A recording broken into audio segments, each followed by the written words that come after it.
Hi, I'm Bill O'Reilly. Thanks for watching us tonight. The truth about guns in America. That is the subject of this evening's Talking Points memo. President Obama is taking his cause to the public that there should be tighter restrictions on who is allowed to buy firearms in America. Today, he said this.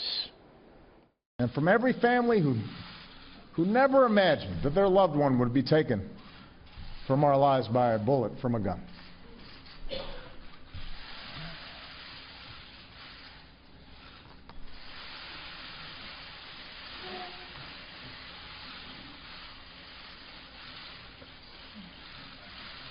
Every time I think about those kids, it gets me mad.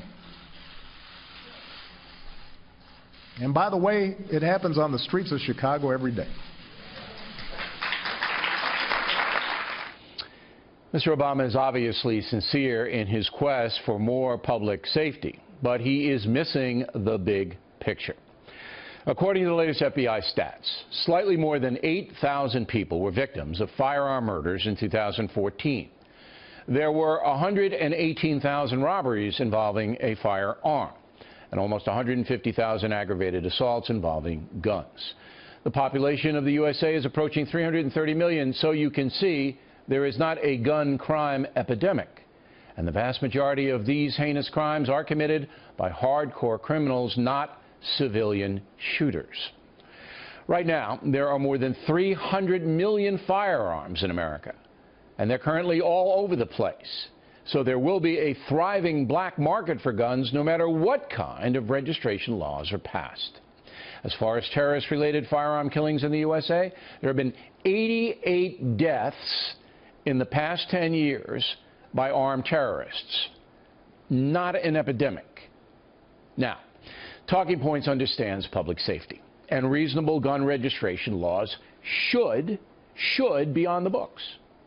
But perspective is very important, and restricting law-abiding Americans from acquiring guns is obviously unconstitutional. Again, the gun violence problem primarily lies with hardcore criminals. So where is the federal law that mandates strict prison time for anyone using a gun in the commission of a crime? Where is that law, Mr. President? You mentioned Chicago. That law could do something about gun violence in Chicago. You simply can't leave sentencing to local judges if you want to control gun violence on a national level. You can't do it. Talking Points has said it before.